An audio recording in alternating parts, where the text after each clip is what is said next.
But like I said, I developed a whole new appreciation for target archery, and being a bow hunter, if you're not really trying to, if you're not keeping score, if you're not keeping tally on your shots, you can always brush one off. If you're shooting at 30, 40 yards and you have one that's, you have fairly good grouping and then a couple fly out, you're like, oh, maybe the wind caught that. You're not really paying it really close attention to how much you're improving.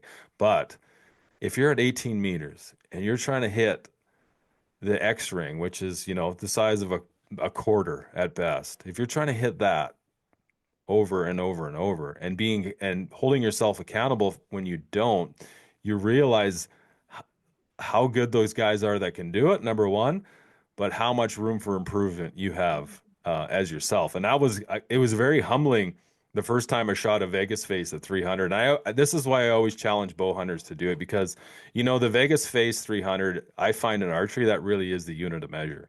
Um, that kind of set that keeping score at 18 meters at a 300 or a Vegas face for 300, that kind of gives you a benchmark of how good you are and how accurate you are as an archer, whether you're a bow hunter or a target guy. I truly believe that that target is a unit of measure. So when I started out, I think I scored like it was it was like the early two, it was like 291 or 292, and then instantly I was like, man, I have to change. I have to improve here. And so that's what I did. I had my hunting bow. I was shooting my 5 millimeter arrows, and I just went to town. I ordered a whole bunch of targets off Amazon, and I just shot a lot of arrows at a lot of paper.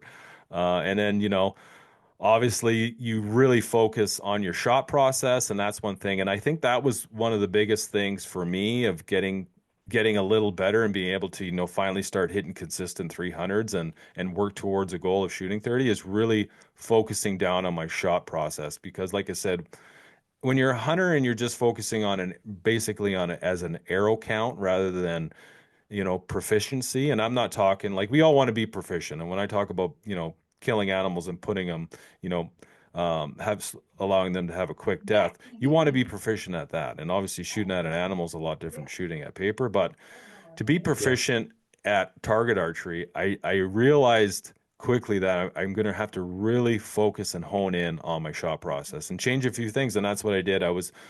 I shoot a thumb button.